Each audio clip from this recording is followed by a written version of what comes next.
আজকে আমি তোমাদেরকে পড়াবো এফেক্টিভ ক্লাসরুম কমিউনিকেশন বলতে আমরা কী বুঝি। ইউজিসি নেট পেপার ওয়ানের এটি একটি খুবই গুরুত্বপূর্ণ টপিক।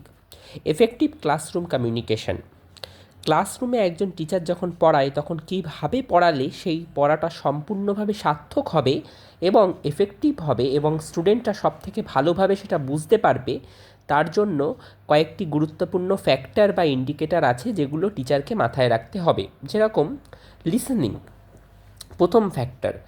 এখানে একজন টিচারকে এটা এনশিওর করতে হবে যে সে যেটা বলল সেটা যেন স্টুডেন্টরা বুঝতে পারে, স্টুডেন্টরা যেন শুনতে পারে।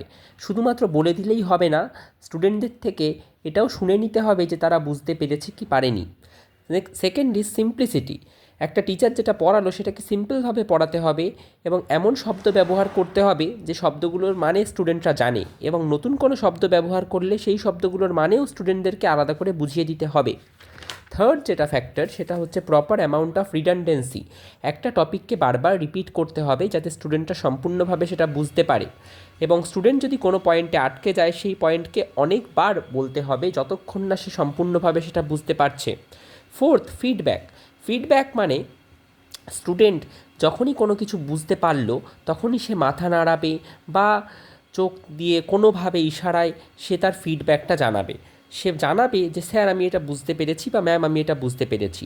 একজন ভালো টিচারের এটা সবসময় উচিত যে তার যেটা পড়ানো হয়ে গেল তারপরে স্টুডেন্টদের থেকে ফিডব্যাক নেওয়া যে সে আদতে এটা বুঝতে পেরেছে কি পারেনি। ফিফথ হচ্ছে এমপ্যাথি। স্টুডেন্টদেরকে এই বিষয়টা মাথায় রাখতে হবে এবং টিচারদেরকেও এই বিষয়টা মাথায় রাখতে হবে যে টিচার যদি একটা স্টুডেন্টের সাথে ভালো সম্পর্ক তৈরি করে, টিচার যদি স্টুডেন্টকে রিয়েলাইজ করায় যে স্টুডেন্টটা তার কাছে খুব ইম্পর্টেন্ট, এই ক্লাসটা তার কাছে খুব ইম্পর্টেন্ট, তাহলে সেই টিচারের সাথে স্টুডেন্টদের একটা ভালো কানেকশান তৈরি হবে এবং এই কানেকশানের ফলে পড়ানোটা অনেক বেশি সহজ হয়ে যাবে।